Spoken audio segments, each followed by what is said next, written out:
Attention, attention, calling all looters. This is the birthday assignment. Hello, looters. Welcome to the Movie Loot Live. My name is Carlo, and I'll be leading this special assignment episode. If you listen to the Movie Loot, you know that every month or so, me and a guest get together and choose the set of categories of what we'll watch that month. Last month, I met with Robert Yanis from Crooked Table Productions, and we settled on a pretty nice set of categories. I already knocked those out of the park, so me and Robert will soon record our July loot, so to speak, where we will talk about what we watched. So stay tuned for that. But since this is the month of August, my birthday month, I want to do what I did last year, which was to combine the category choosing thing, with something else I've been doing for the past 4 years, which is to open it up for friends, listeners to recommend something as a quote unquote gift for me. That will be my loot.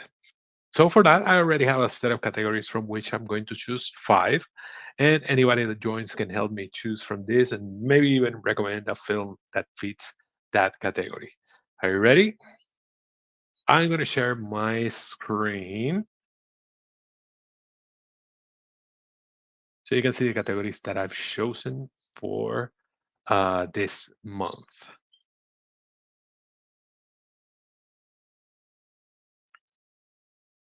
And there we go. Those are the categories that I've chosen. A bit less than I usually have. I have 16 up there, but some of the ones I have, you can see them all. But I have a film with the number 8 in its title.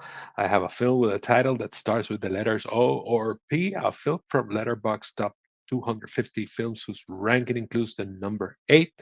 That means that their ranking is either 8 or 18 or 78 or 108, something like that. A film from the 1980s, a romantic film, a film set in school, a film mostly set on a beach because of National Beach Day in August 30, a film with the word left in its title because of Left Handers Day in August 13, a film from Richard Attenborough, who was born in August 29, a film from Tanya Wexler, who was born on August 5, same as me, a film from Wim Wenders, who was born on August 14, a film from Pablo Larraín, who was born in August 19, a film from Bolivia, which is celebrating their Independence Day in August 6, a film from Moldova, who also celebrates its Independence Day in August, a film from Burkina Faso, who's also celebrating their Independence Day in August 5, and finally, a film from North Korea, who celebrates their Independence Day in August 15. So those are the 16 categories that I have um, chosen. And I'm going to choose five of those to sort of set the table of what I'm going to watch in August. So I'm going to start with the first one. And um,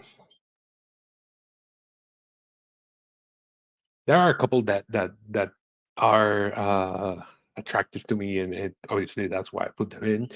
Um,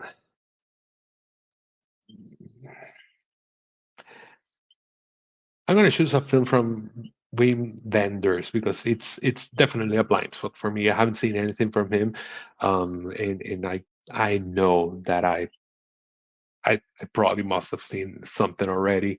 Wim Wenders is a director. He has done um, Paris, Texas. I think is his most known, well-known film, and a lot of people speak highly of that film. Wings of Desire. I know that my friend Tom will probably vouch for that one. It's another one that is highly regarded.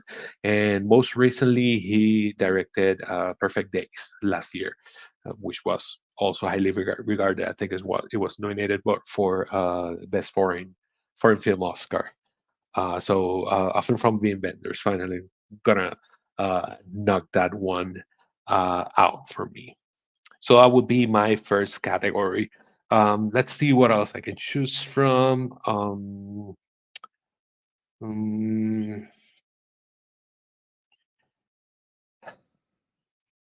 I'm gonna choose that one because I'm gonna choose this one because this one sounds interesting, and I saw that there was uh, stuff out there to choose from, and given their political situation. I think it would be interesting to watch something from there. So I'm going to choose a film from North Korea. Uh, they celebrate their Liberation Day in August 15th, and it certainly will be interesting to watch something from there. So I have already two categories chosen. I have a film from Wim Wenders, and I have a film from North Korea. So let's see what else I can choose for uh, this month.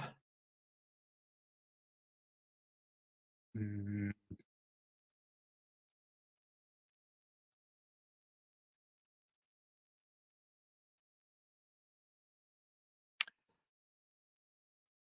I'm gonna go with an easy one for the next one. I'm gonna go with a film from the 1980s. That should be an easy one to tackle.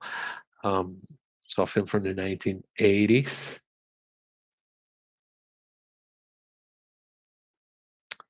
So that's two categories left for me to choose from.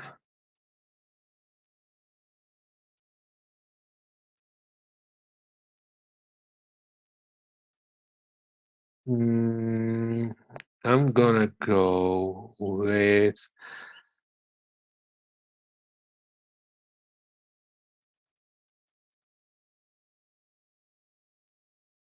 let's go with the letters O or P. That should be another easy one. So that should probably make it easier for people to recommend something. So I have four categories already. I have a film with a title that starts with the letters O or P. I have a film from the 1980s. Those two should be pretty easy for people to recommend. A film from Wim Wenders. I know that a lot of people will recommend uh, stuff from that. Like I said, Paris, Texas, Perfect Days, Wings of Desire should probably be the ones that most people will recommend. A film from North Korea, I'm pretty sure I'm not gonna get any recommendation for that one, but like I said, I think it will be interesting to tackle that one. So that's my fourth one, and I only have one category left, and um,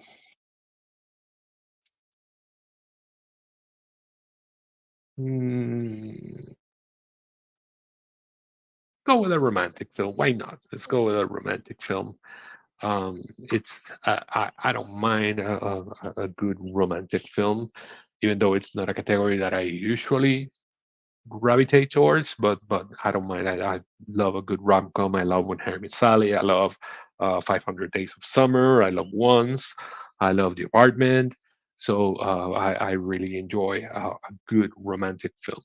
So those will be my five categories of what to watch during this month. I have a film with a title that starts with the letters O or P. I have a film from the 1980s, a romantic film, a film from Wim Wenders, and a film from North Korea. Those are five, right? One, two, three, four, five. Yes, those are five. So that's my assignment or birthday loot for the month. What will happen now is that I'll have what's left of August to watch five films to fit those criteria. And at the end of the month, I will share my thoughts on them. But I will also reach out to anybody that recommends anything, so you can also share your thoughts and I could play them on the show and tell everybody, share with everybody whatever you think about the film that you recommended. So remember that if you have anything that you want to recommend that fit those categories, think of it, like I said, think of it as a gift for me. That's your present for me. Um, so I welcome any recommendations they can leave for me on Twitter or social media or email. Another thing that I might do this month is to catch up with some favorites, rewatch some favorites. I've noticed that with the monthly challenge that I do every month, I really don't revisit a lot of my favorite films, and I've always enjoyed rewatching films that I love. That's something that I always quite do. I used to do often. So I already have a couple in mind that I really want to revisit, and I haven't seen in a couple of years. So thanks to everybody for listening, and stay tuned for our next episode. We have a couple of episodes that are in the process of being edited. I know I've said that like 1,000 times in the last episodes, they're on the pipeline. There's one on the MCU with Stu from the Stu World Order. There's one with Seth Vargas, and a couple more. Like I said, I'm going to record one with Robert Yanis from Crooked Table soon. If you haven't caught up with these past episodes, a our past episodes that are already released, not the ones that I haven't released. A couple of months ago, I actually for my wife's birthday, I released my wife's Loot, where I talk about a few films that she loves, and there are many other episodes that I've already released. If you haven't already, follow us on Twitter at TMML21 and me personally at TIFCGT. Also, listen to the Movie Loot on every podcasting platform and don't forget to rate or review the show. Thanks to everybody for showing up. Everybody have a good night. Let's grab the loot.